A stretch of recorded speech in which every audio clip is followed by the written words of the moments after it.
Hello बच्चों, तो कैसे हैं आप सभी लोग। आई होप आप सभी बहुत ही अच्छे होंगे।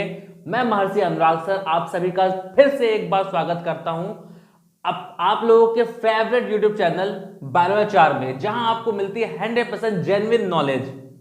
तो चलिए शुरू करते हैं हम लोग अपना आज का चैप्टर। हमारा आज का चैप्टर शुरू करने से पहले मैं आप लोगों को यह बता दूं कि आप लोगों के 12th के एग्जाम्स आने वाले हैं और साथ ही साथ आप लोगों के नीट की भी एग्जाम आने वाले हैं और वो एग्जाम आप लोग के लिए मोस्ट इंपॉर्टेंट एग्जाम होगा। और मैं आप लोगों से आशा करता हूं कि आप लोग 12th में 80+ मार्क्स लेके आएंगे, 80+ % लेके आएंगे। मार्क्स नहीं, मार्क्स तो थोड़ा सा कम कंपटीशन वाला है, ठीक है, पर 80% लेके आएंगे आप। और साथ ही साथ नीट की तैयारी भी हम आपको इतनी जोरदार करा देंगे जिससे आप लोग क्या होगा, आप लोगों का जो नीट है ना वो बिल्कुल क्लियर हो जाएगा। बायोलॉजी में आपको कोई डाउट नहीं आएगा। जब तक मैं हूं तब तक आप लोग को बायोलॉजी में टेंशन लेने की जरूरत नहीं है। मैं जो पढ़ाऊंगा उसी से संबंधित आप लोग को लास्ट में क्वेश्चन भी पूछूंगा, उसी टॉपिक से जो टॉपिक पढ़ाया रहूंगा। और वो क्वेश्चन इतने शानदार होंगे ना जो आप लोगों की नीट बीट कराने में आप लोगों की हेल्प करेंगे। तो बने रहिएगा और मेरे चैनल को अपने जो सहपाठी बंधु है ना, जो आप लोग के फ्रेंड्स हैं, उनको भी शेयर कर दीजिएगा, जिससे क्या हो वो लोग क्या करें, मुझसे जुड़कर अपना फ्यूचर बना सकें। तो चलिए शुरू करते हैं अपना आज का चैप्टर। देखिए हमारा आज का चैप्टर है चैप्टर 1, जो एनसीईआरटी फर्स्ट ईयर की एनसीईआरटी है, उससे है जीव जगत, द लिविंग वर्ल्ड। बहुत ही इंपॉर्टेंट चैप्टर है क्योंकि यहां से हम लोग जानते हैं कि जीव क्या होता है, ठीक है, जीव जगत क्या है, ये सब हम लोग को पढ़ना है और ये सबसे बेसिक है और बहुत ही इंपॉर्टेंट है। तो हम लोग इसमें इस चैप्टर का नाम क्या है, जीव जगत, द लिविंग वर्ल्ड। इंग्लिश में नाम है इसका द लिविंग वर्ल्ड। और सबसे पहले हम जानते हैं, देखिए ये जीव जगत है क्या। सबसे पहले ये जानिए कि जीव जगत कितना विस्मयकारी है। यहाँ पे बहुत सारे तरह तरह के जीव हैं। जैसे आप लोगों ने देखा होगा कि यहाँ पे सर पर दौड़ते हुए घोड़े होंगे, आक्रमणकारी वेल होगी, शार्क होगी, ठीक है, बहुत छोटे से लेके बहुत बड़े बड़े तक हायर एनिमल्स हैं जो अपने क्या नाम है फूड के लिए, ठीक है, इतना सरवाइव करते हैं। जैसे शेर है, शेर को शिकार करते हुए देखा होगा आप लोगों ने, हिरन को जान बचाते हुए देखा होगा आप लोगों ने। और ये जो जीव है ना, ये इतने छोटे होते हैं कि जो हमारे आंखों से दिखाई भी नहीं देते हैं। यानी कि इतने छोटे जीव से लेके इतने बड़े हाथी तक या जिराफ तक, ये सब हमारे धरती पे मौजूद हैं। ये जीव कहां कहां पाए जाते हैं, देखिए बहुत ज्यादा अगर ठंड पड़ रही हो तो वहां भी होंगे। बहुत अगर गर्मी है, जैसे मान लीजिए हमारे जहां पे गीजर, जहां पे 100 डिग्री सेंटीग्रेड पे सेल्सियस पे क्या होता है, पानी बॉयल होता है, उस गीजर के नीचे जो बर्तन होता है ना, वहां भी आपके माइक्रो ऑर्गेनिज्म पाए जाएंगे, ठीक है। पानी का जो बर्फ का जो नीचे चले जाइए 10 फीट 20 फीट 15 फीट 40 फीट नीचे चले जाइए बर्फ के, वहां भी क्या होंगे, माइक्रो ऑर्गेनिज्म होंगे। यानी कि हमारे जीव जो है वो हमारे संसार में हर जगह है। ऐसी कोई जगह नहीं है जहां पे कोई जीव मौजूद ना हो, चाहे वो सूक्ष्म होगा या चाहे वो विशालकाय होगा। अब हम लोग को जानना है कि जीव क्या है। आप लोग के एनसीईआरटी का सबसे पहला क्वेश्चन है जीव क्या है, ठीक है। देखिए जीव जो है वो दो प्रकार के होते हैं, एक सजीव एक निर्जीव, ठीक है। निर्जीव को हम जीव तो नहीं कहेंगे, पर हम लोग कह सकते हैं हाँ एक ऑब्जेक्ट है। लेकिन हम लोग यहां पे बात करेंगे किसकी, जीव की। जीव क्या चीज है। अब हम कैसे पहचानेंगे कि जीव वो जीव है, यानी कि सजीव है, ठीक है। सजीव मतलब लिविंग थिंग्स है। और आप लोग को पता होगा कि जो लिविंग थिंग्स है वही क्या है, जीव है। आइए कुछ कैरेक्टर्स उसके आपके बुक में दिए हुए हैं, उन कैरेक्टर्स को हम लोग पढ़ना स्टार्ट करते हैं। सबसे पहले जीव क्या है, उसकी क्या क्या विशेषता होनी चाहिए। देखिए वृद्धि यानी कि ग्रोथ, यानी कि जीव के अंदर क्या होनी चाहिए, ग्रोथ होनी चाहिए। अगर वो बढ़ रहा है, ठीक है, तो वो जीव है। अगर मैं बात करूं इस पेन की, तो इस पेन को मैं अगर 5 साल तक भी रख दूं ना, तो इस पेन में कोई ग्रोथ नहीं होने वाली। ओके, नेक्स्ट है जनन, यानी कि रिप्रोडक्शन। अगर रिप्रोडक्शन की बात करें तो जो बच्चे पैदा कर रहा है, जो अपने वंश को आगे बढ़ा रहा है, वो क्या है, वो जीव है। ओके, अब इस पेन की बात करते हैं। ठीक है, इस पेन का एग्जांपल लेते हैं हम लोग। अगर इस पेन को हम लोग रख दें एक अंधेरे कमरे में, ठीक है, और इस पेन के साथ एक और पेन रख दें, तो क्या उस 1 महीने बाद, 2 महीने बाद, 3 महीने बाद या फिर 9 महीने बाद क्या इसके बेबी पैदा होगा, बच्चे पैदा होंगे? नहीं। क्यों? क्योंकि ये क्या है? निर्जीव है, नॉन लिविंग थिंग्स है, इसलिए क्या होगा? इसके बच्चे पैदा नहीं होंगे। इसमें रिप्रोडक्शन में क्या है ना, अभी अपवाद है, उसको हम लोग पढ़ेंगे, बट क्या है ना, अभी जान लीजिए जीव होता क्या है या जीव के बारे में क्या क्या विशेषताएं होती है जीव की। ओके, नेक्स्ट है उपापचय। जिसकी बॉडी में क्या होता है? केमिकल रिएक्शंस हो रहे हैं, वो क्या होगा? वो जीव होगा। अब इस मार्कर की बात कर लेते हैं। इस मार्कर की बॉडी में क्या केमिकल रिएक्शन होगा? अगर हम लोग कराएं तो, वरना नहीं होगा, ऑटोमेटिक नहीं होगा। जैसे हम लोग क्या होता है, हम लोग में हार्मोनल चेंजेस होते हैं, हम लोग में एटीपी क्या होता है? ग्लूकोज में चेंज होता है, और ग्लूकोज किस में चेंज होता है? एनर्जी में चेंज होता है। तो उसमें क्या होगा? उपपचय होगा, ठीक है, मेटाबॉलिज्म होगा। नेक्स्ट है अनुकूलन, यानी कि एडेप्टेशन, अनुकूलन। अब जैसे मान लीजिए अभी सर्दी का टाइम चल रहा है, और सर्दी में क्या होगा? हम लोग सरवाइव करने के लिए क्या करते हैं? ऊनी वस्त्र पहनते हैं, गर्म कपड़े पहनते हैं। तो हम लोग क्या कर रहे होते हैं उस समय? सरवाइव कर रहे होते। अभी गर्मी आ जाए तो हम लोग सब निकाल के फेंकेंगे ना। तो सेम उसी तरह होता है, बिल्कुल कौ बनियान में आ जाए, कुछ लोग तो लुंगी में आ जाए, बिल्कुल। तो अनुकूलन, एडेप्टेशन करते हैं हम लोग। और नेक्स्ट है आपका संवेदनशीलता, यानी कि रिस्पॉन्सिवनेस। इसको हम लोग कॉन्शियसनेस भी कहते हैं, ठीक है। रिस्पॉन्सिवनेस का मतलब होता है, जैसे मान लीजिए मैं किसी को एक कंटाप अगर मारूं, ठीक है, कंटाप मारने के बाद क्या होगा? पलट के वो भी मारेगा, यानी कि उसको चोट लगा, दर्द हुआ, फिर उसने क्या किया? रिस्पॉन्स किया। या फिर मारने के बाद अगर उसने गाल पे हाथ लगा लिया तो क्या होगा? उसने रिस्पॉन्स किया, संवेदनशीलता हुआ। तो संवेदनशीलता किस में होगा?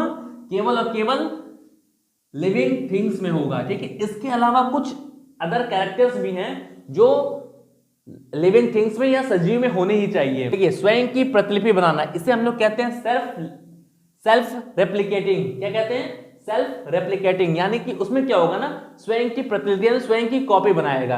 और कॉपी बनाने के लिए वो चाहे सेक्सुअल हो सकता है या फिर असेक्सुअल तरीके से क्या कर सकता है? अपनी कॉपी बना सकता है। या तो वो सिंगल ऑर्गेनिज्म होगा जिसे हम लोग यूनिसेलुलर कहते हैं, या फिर क्या होगा? मल्टी सेलुलर होगा वो। ओके, नेक्स्ट है प्रतिक्रिया करना, रिस्पॉन्स टू स्टिमुलाई। यानी कि अब मैं इसका एग्जांपल लेना चाहूंगा।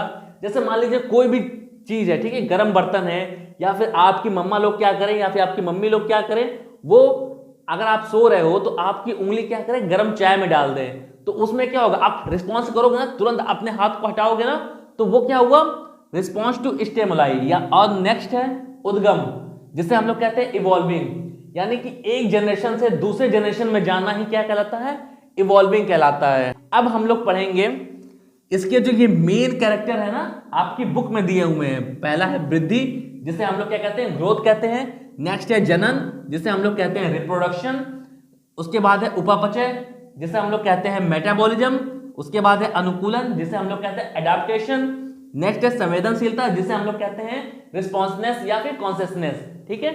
इन सब के बारे में हम लोग एक एक करके विस्तार पूर्वक पढ़ेंगे, और आप लोग यकीन मानिएगा कि तैयारी इस तरह करवा दूंगा कि आपका 12th और नीट साथ में एक साथ निकल जाएगा, इसकी गारंटी लेता हूं मैं। तो चलिए हम लोग इसको एक एक करके पढ़ते हैं।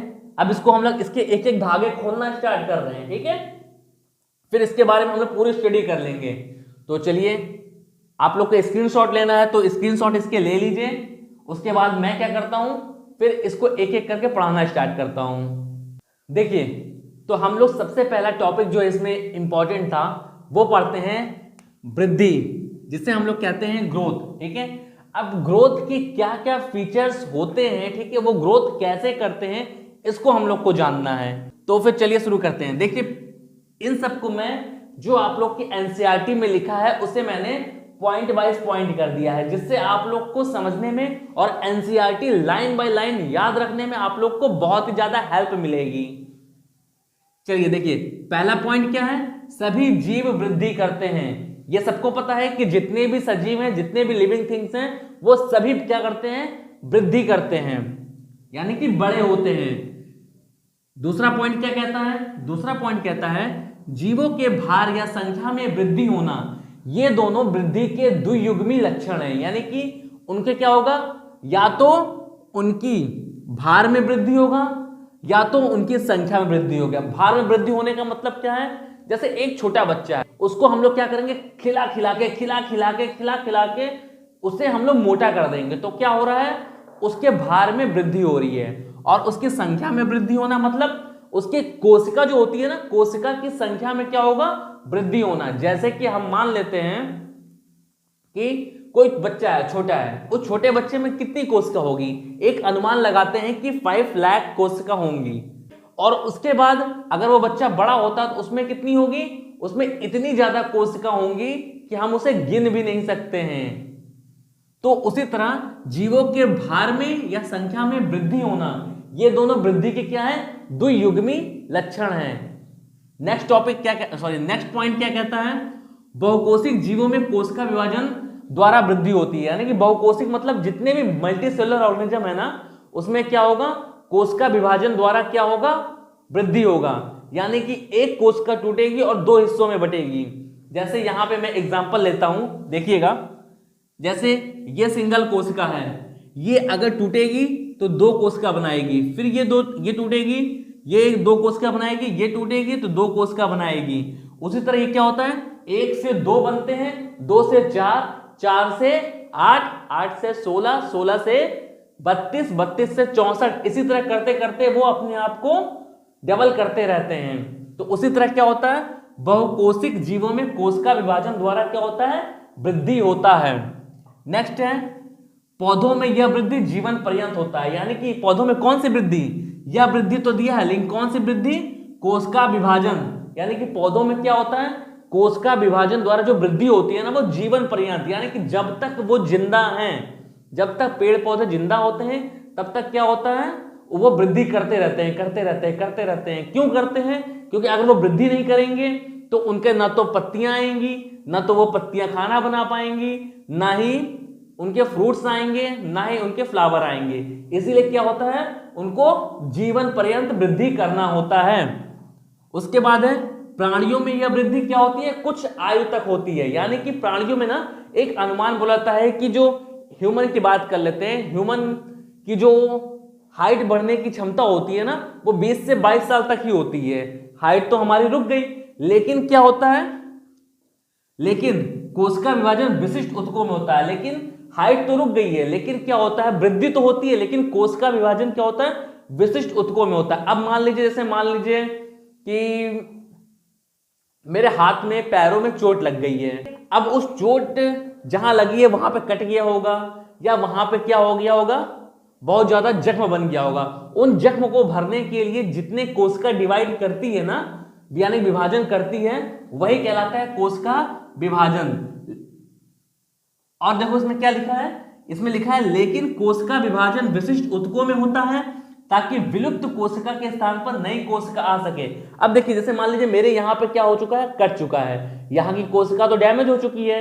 अब इस डैमेज कोशिका को भरने के लिए जितनी कोशिका विभाजन करेगी ना, विलुप्त कोशिका के स्थान पर क्या होगा, नई कोशिका बनती रहेगी। ठीक है, और एक समय ऐसा आएगा कि मेरा ये घाव भर चुका होगा। यानी कि विलुप्त कोशिका की जगह क्या हुई, कोशिका विभाजन द्वारा नई कोशिका आई हैं, जो मेरे जख्म को भरने में हमारी हेल्प की हैं।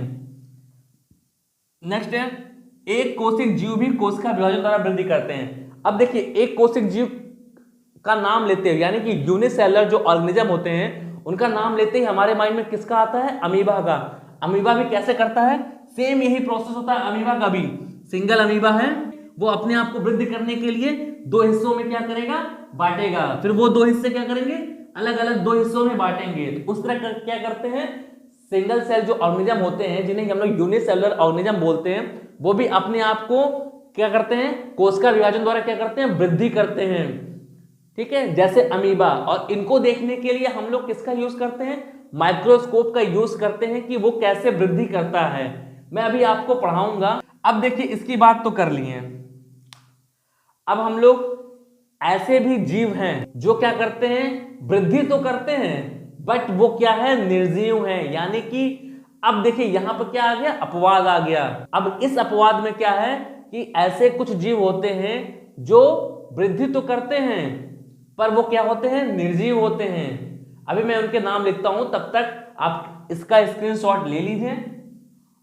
देखिए हम लोग अपवाद के बारे में बात कर रहे थे, तो वो कुछ अपवाद देखिए आपकी एनसीईआरटी में कौन कौन से दिए हुए हैं। लाइन बाय लाइन एनसीईआरटी चल रही है, आप लोग इसे याद करिएगा। ओके, देखिएगा, यदि हम लोग भार को वृद्धि का अभिलक्षण मानते हैं तो निर्जीव भी वृद्धि करते हैं, ऐसा हम लोग को मानना पड़ेगा।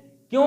क्योंकि हम लोगों ने कहा था कि जीवों के भार में और संख्या में अगर वृद्धि होती है, भार में या संख्या में वृद्धि होती है, तो वो जीव क्या कहलाएंगे, सजीव कहलाएंगे।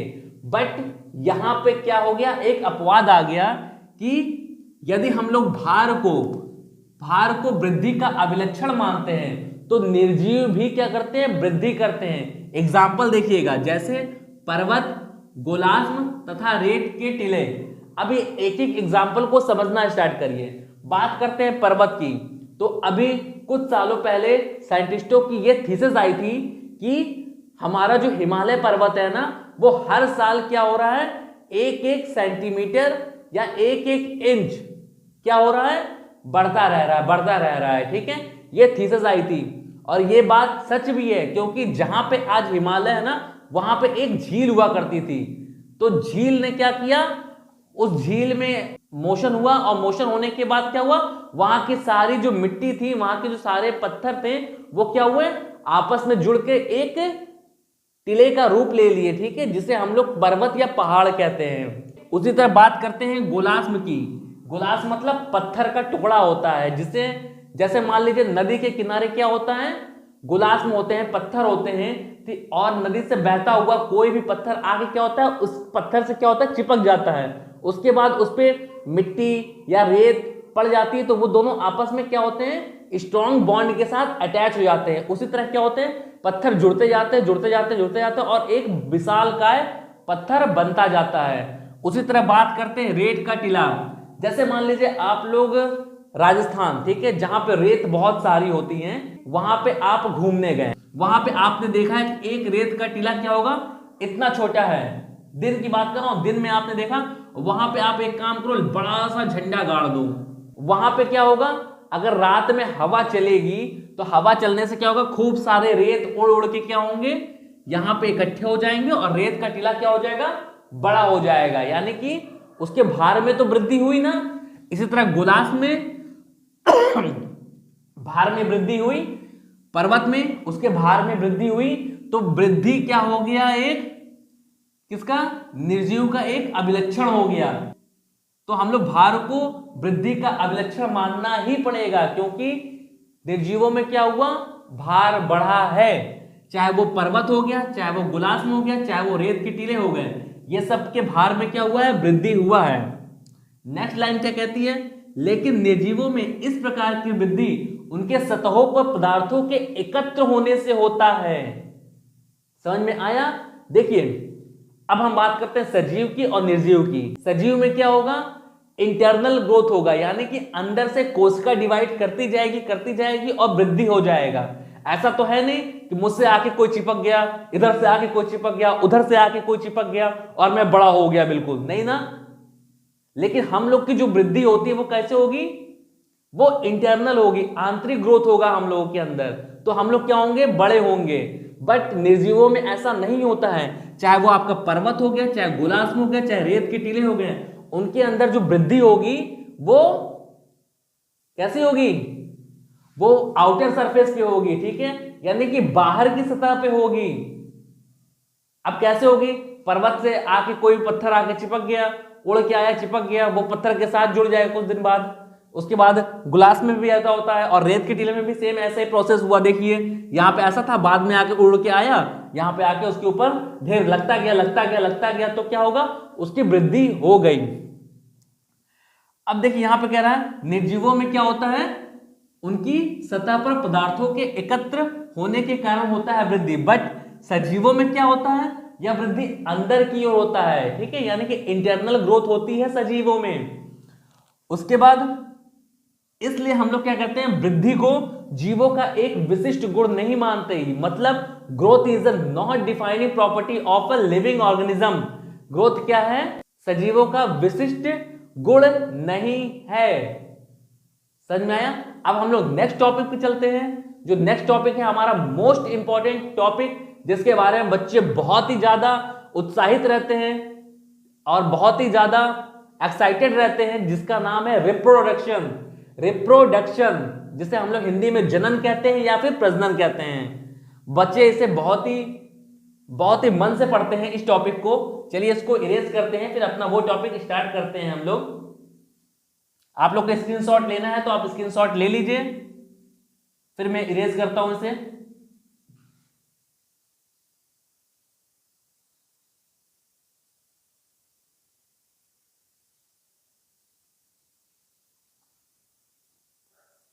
अब देखिए ये रिप्रोडक्शन होता क्या है, इसे हिंदी में हम लोग क्या कहते हैं, जनन।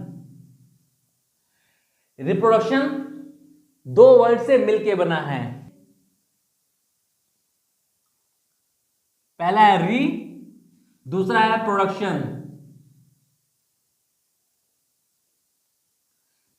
री मीन्स होता है अगेन, प्रोडक्शन मीन्स होता है प्रोडक्ट। अब इसको हिंदी में कन्वर्ट करते हैं तो अगेन का मीन्स क्या होता है, पुनः या दोबारा। और प्रोडक्ट का मीन्स क्या होता है, उत्पाद।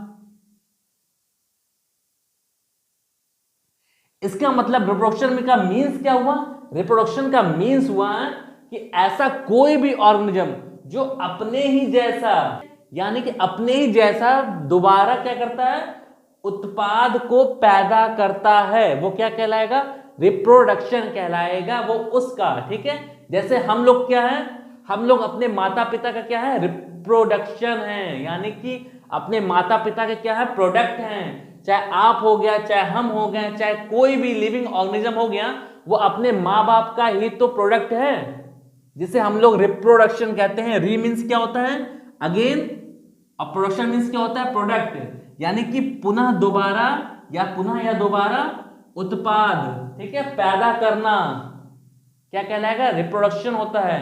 अब रिप्रोडक्शन की कुछ खास बातें हैं, उनको हम लोग पढ़ लेते हैं। ठीक है, इसका स्क्रीनशॉट ले लीजिए, मैं इसको इरेज कर रहा हूं। अब रिप्रोडक्शन के बारे में पढ़ते हैं हम लोग। अब हम लोग बात कर लेते हैं रिप्रोडक्शन की।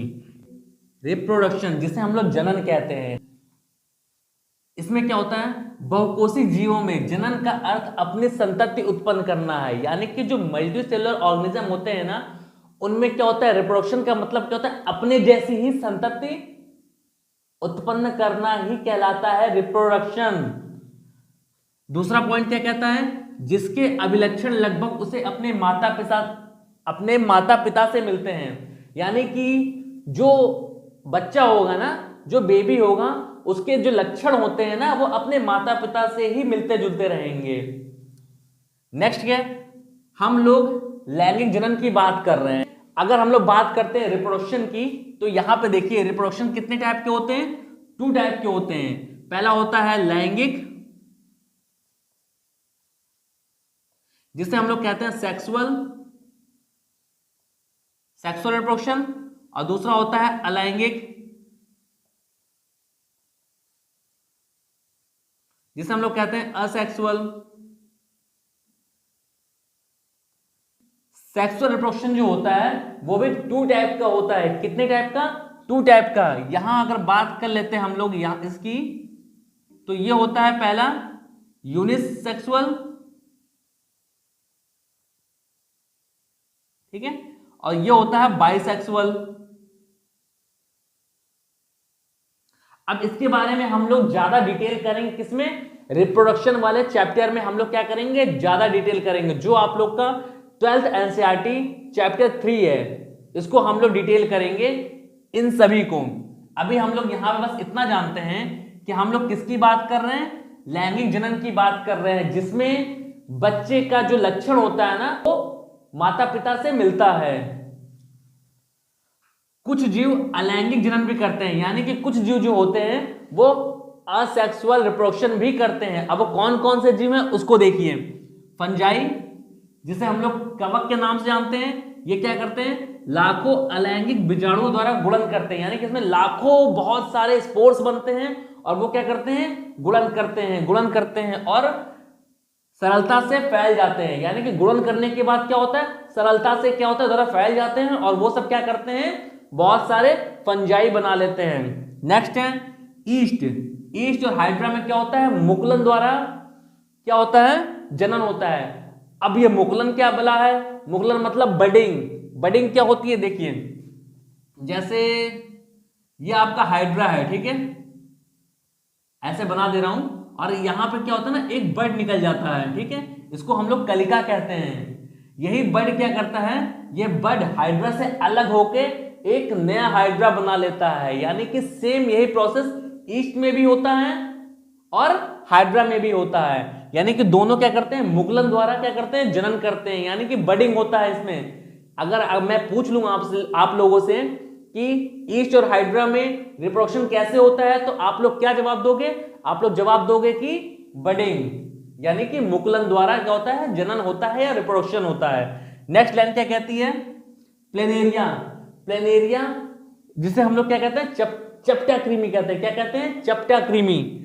इसमें क्या होता है, वास्तविक पुनर्जनन होता है। अब वास्तविक पुनर्जनन मतलब फ्रेगमेंटेशन आप नहीं कह सकते हैं इसको कहते हैं रीजनरेशन। क्या कहते हैं, रीजनरेशन कहते हैं। अब इसमें क्या होता है, देखिए प्लेनेरिया है, जैसे ये प्लेनेरिया है, इसको मैं कहीं से भी कट कर दूं, ठीक है, कितने भी पार्ट में कट कर दूं, इसका हर एक कतरा कतरा जो पार्ट होगा ना, वो इनकलाब लिखेगा और हर पार्ट एक नया प्लेनेरिया बना लेगा, जिसे हम लोग कहते हैं रीजनरेशन, पुनरुद्भवन या पुनर्जनन। इसका हर एक पार्ट क्या करेगा, नया प्लेनेरिया बना लेगा। इसीलिए हम लोग कहते हैं इसमें क्या होता है, ट्रू रीजनरेशन होता है।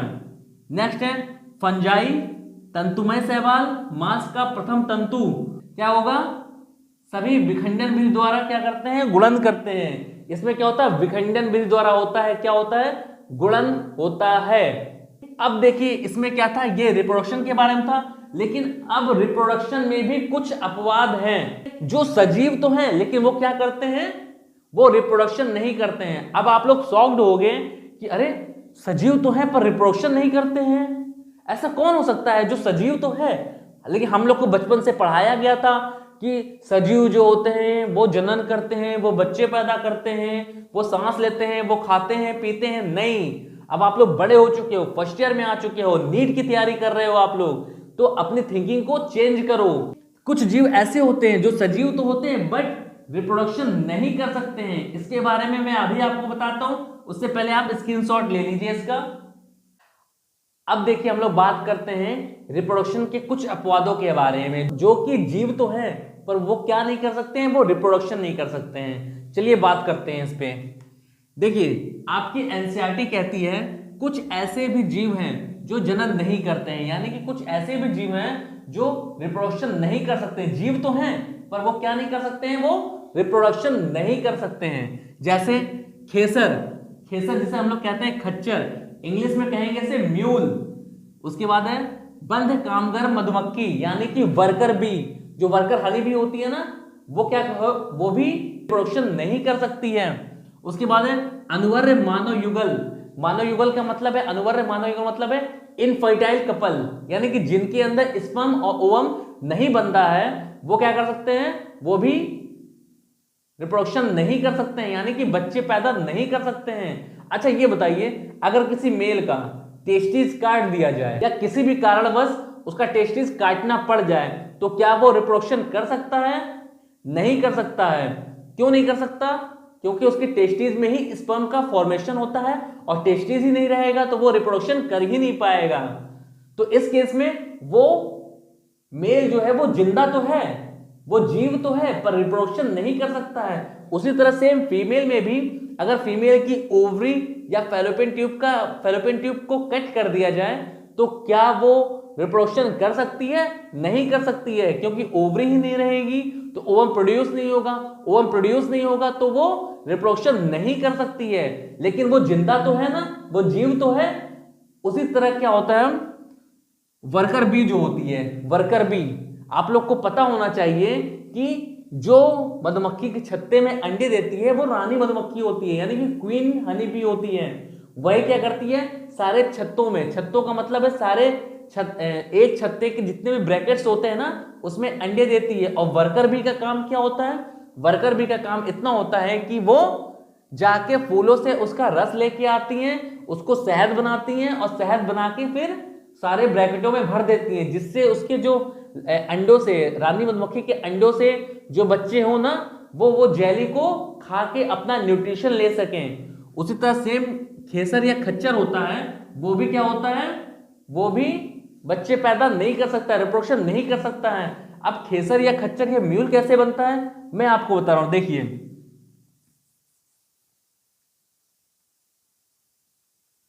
मेल डंकी और फीमेल हॉर्स,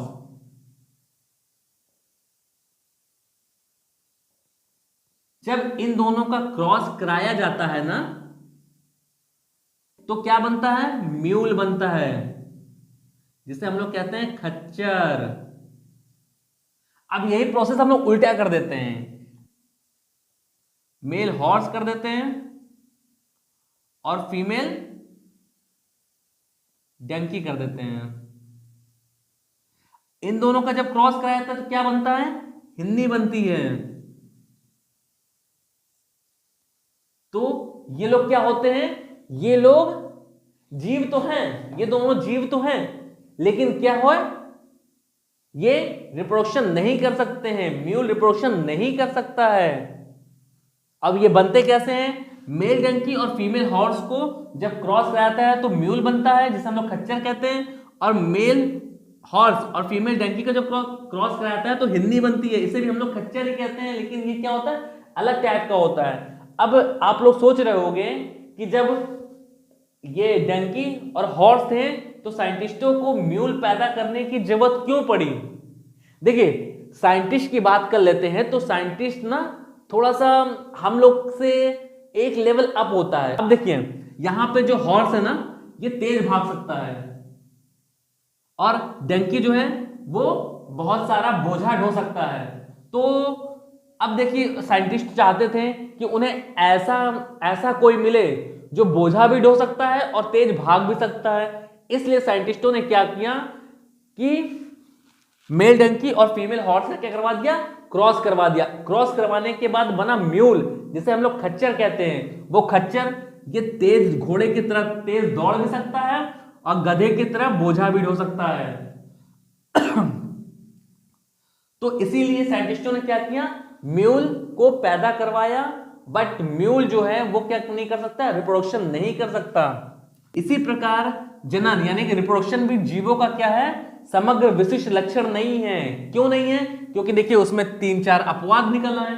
इसी अपवाद की वजह से क्या है कि रिप्रोडक्शन भी क्या है, जीवों का डिफाइनिंग प्रॉपर्टीज नहीं है। उसके बाद है, अब बात करते हैं निर्जीव की। देखिए निर्जीव तो वैसे भी कोई भी निर्जीव हो वो क्या नहीं कर सकता, वो रिप्रोडक्शन नहीं कर सकता। अब इस पेन को मैंने बात किया था, इस पेन को अगर अंधेरे कमरे में रख दिया जाए, इसको पर्टिकुलर लाइट वाइट परफ्यूम और दे दिया जाए तो क्या होगा, ये अपनी दूसरे पेन के साथ रिप्रोडक्शन करके नया बेबी पेन नहीं बना सकता। क्यों, क्योंकि ये नॉन लिविंग थिंग्स है, निर्जीव है। इसीलिए कोई भी निर्जीव वस्तु जनन या अपनी प्रतिलिपि बनाने में अक्षम है। इतना आपको समझ में आ गया। नेक्स्ट टॉपिक हमारा है मेटाबॉलिज्म, जिसे हम लोग कहते हैं उपापचय। उसके बारे में पढ़ लेते हैं, फिर उसके बाद से हम लोग नेक्स्ट पार्ट में आगे की वीडियो को कंटिन्यू करेंगे। तो हम लोग का लास्ट टॉपिक आज की डेट का है उपापचय या मेटाबॉलिज्म। इसका स्क्रीनशॉट ले लीजिए, फिर मैं आप लोग को उपापचय पढ़ाता हूं। चलिए हम लोग बात करते हैं मेटाबॉलिज्म, जिसे हम लोग कहते हैं उपापचय। देखिए मेटाबॉलिज्म जिसे हम लोग कहते हैं उपापचय, ये 2 प्रकार के होते हैं। पहला होता है कैटाबॉलिज्म,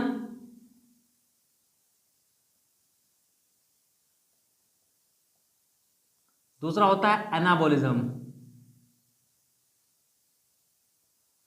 ये दोनों क्रियाएं क्या होती हैं, हमारे बॉडी के अंदर होती हैं। इसे हम लोग बाहर नहीं दिखा सकते। अगर बाहर दिखा भी सकते हैं तो इसके केवल 1 या 2 स्टेप ही दिखा सकते हैं बस। उसके अलावा जो सारी क्रियाएं होती है ना, सारा प्रोसेस होता है, वो कहाँ होगा? हमारे बॉडी के अंदर होता है, इसके अलावा कहीं नहीं होता है। और आपके एनसीईआरटी देखिए क्या क्या लिखती है। लिखती है पहले पॉइंट में, सभी जीव रसायनों के बने होते हैं, यानी कि जितने भी लिविंग ऑर्गेनिज्म है वो किसके बने होते हैं? वो केमिकल्स के बने होते हैं। दूसरा पॉइंट कहता है, ये रसायन छोटे बड़े विभिन्न वर्ग माप क्रिया आदि वाले हो सकते हैं। अब इन रसायनों का क्या होगा? इन केमिकल्स का कोई शेप नहीं होता है, वो किसी भी शेप के हो सकते हैं, वो छोटे भी हो सकते हैं, बड़े भी हो सकते हैं, ठीक है, मोटे भी हो सकते हैं, तगड़े भी हो सकते हैं, वो विभिन्न वर्ग माप वाले हो सकते हैं, उनकी कोई साइज फिक्स नहीं है। तीसरा पॉइंट में, जो अनवरत जैव अणुओं में बदलते रहते हैं और उनका निर्माण करते रहते हैं। अब देखो, जो केमिकल्स होता है ना, वो बायोमोलिक्यूल्स में क्या होता है? चेंज हो जाता है। अनवरत क्या करते हैं? वो बायोमोलिक्यूल्स में चेंज होते रहते हैं, यानी कि इधर से केमिकल्स आएगा, उधर से बायोमोलिक्यूल में चेंज हो जाएगा। नेक्स्ट है, सभी जीव चाहे वो बहुकोशिक हो या एक कोशिक हो, उसमें क्या होता है? हजारों उपपचयी क्रियाएं साथ साथ चलती रहती हैं। चाहे वो मल्टीसेलुलर हो चाहे यूनिसेलुलर हो, उसमें क्या होगा? हजारों मेटाबॉलिज्म एक साथ, मेटाबॉलिज्म जो रिएक्शन होता है वो क्या होगा? एक साथ चलता रहेगा, चलता रहेगा, चलता रहेगा। फिर नेक्स्ट पॉइंट में क्या है? सभी पौधे, प्राणियों, कवकों, यानी कि जिसे हम फंजाई कहते हैं, तथा सूक्ष्म जीवों जिन्हें हम माइक्रो ऑर्गेनिज्म कहते हैं, उनमें क्या होता है? उपपचयी क्रियाएं होती हैं। यानी कि ये जो मेटाबॉलिज्म है ना, वो सभी पौधों में होगा, ठीक है, सभी प्राणियों में होगा, कवकों में होगा जिसे फंजाई कहते हैं, सारे सूक्ष्म जीवों में होगा। ओके, नेक्स्ट पॉइंट क्या है? हमारे शरीर में होने वाली सभी रासायनिक क्रियाएं उपचयी क्रियाएं, यानी कि हमारे शरीर में जितनी भी क्रियाएं होती है ना केमिकल वाली, वो सब क्या है? वो हमारा मेटाबॉलिज्म रिएक्शन है। नेक्स्ट है, किसी भी निर्जीव में उपपचयी क्रियाएं नहीं होती हैं। अब देखिए, निर्जीव है, इस मार्कर की बात करते हैं, इस बोर्ड की बात करते हैं, क्या इसमें केमिकल रिएक्शन होगा? आप बताइए, नहीं हो सकता किसी भी तरह का। अगर इसको एनर्जी चाहिए तो हम लोग क्या करेंगे? यानी कि इसमें बाहर से फ्यूल भरेंगे ना, बाहर से इंक भरेंगे, तब इसमें एनर्जी आएगी और ये क्या होगा? मार्कर चलेगा। बट इसके अंदर कोई भी केमिकल रिएक्शन नहीं होने वाला, कोई भी मेटाबॉलिज्म रिएक्शन नहीं होने वाला है। तो निर्जीवों में क्या होगा? मेटाबॉलिज्म रिएक्शन नहीं होगा। जीवों के शरीर के बाहर परतनली में की गई उपपचयी क्रिया ना तो जैव है ना ही निर्जीव है। अब देखिए, हम लोग टेस्ट ट्यूब बेबी आप जानते हैं, ठीक है, टेस्ट ट्यूब बेबी में क्या होता है? एक टेस्ट ट्यूब होता है, उसमें स्पर्म डाल के, ओवम डाल के रिएक्शन कराते हैं ना हम लोग, लेकिन वो फर्स्ट स्टेप ही पॉसिबल है, और बाकी सब जो रिएक्शन होगा वो कहां पे होगा? वो मां के यूट्रस में ही होगा, मां के गर्भ में ही होगा। इसलिए इसका 1-2 स्टेप तो आप करा सकते हैं मेटाबॉलिज्म रिएक्शन का, बट सारा स्टेप कहां होगा? वो ह्यूमन के बॉडी के अंदर ही होगा। वो जैसे प्लांट के बॉडी के अंदर होगा, या फिर किसी भी प्राणियों के बॉडी के अंदर होगा, या कवकों के, या फंजाई से कहते हैं, या सूक्ष्म ऑर्गेनिज्म के क्या होगा? बॉडी के अंदर ही होगा। नॉन लिविंग थिंग्स में ये रिएक्शन नहीं होता है। इसका मतलब ये है कि मेटाबॉलिज्म क्या है? एक इंपॉर्टेंट फीचर है किसी भी लिविंग ऑर्गेनिज्म का। यानी कि ये जो फीचर है वो क्या है? वो सबसे मोस्ट इंपॉर्टेंट फीचर है किसका? किसी भी लिविंग ऑर्गेनिज्म का। इसका स्क्रीनशॉट ले लीजिए, और आपको एनसीईआरटी लाइन बाय लाइन बिल्कुल पढ़ाया गया है, इंपॉर्टेंट है बिल्कुल। और आप लोग बस इसको एक बार वीडियो को देखिएगा, ना समझ में आए तो एक बार कॉपी पे नोट करके पढ़ लीजिएगा, जिससे आप लोग को बहुत ज्यादा हेल्प होगी। और प्लीज मेरी वीडियो को अपने सारे दोस्तों में फैलाइएगा, जिससे आपके सारे दोस्त भी क्या हों? बायोलॉजी में नंबर 1 आ सके, पोजीशन उनका, रैंक उनका नंबर 1 रह सके। और आपको एक एक चीज मैं डिफाइन करता जाऊंगा और एनसीईआरटी लाइन बाय लाइन पढ़ाता जाऊंगा। अगर आपको हमारी वीडियो अच्छी लगी हो तो प्लीज मेरे चैनल को लाइक करें, शेयर करें और सब्सक्राइब अभी कर लें, और बेल आइकन जरूर दबा लें, जिससे हमारे आने वाले सारी वीडियो के नोटिफिकेशन आप तक सबसे पहले पहुंच सकें। चलिए फिर मिलते हैं अपने नेक्स्ट वीडियो में, तब तक के लिए बाय बाय, जय हिंद, जय भारत।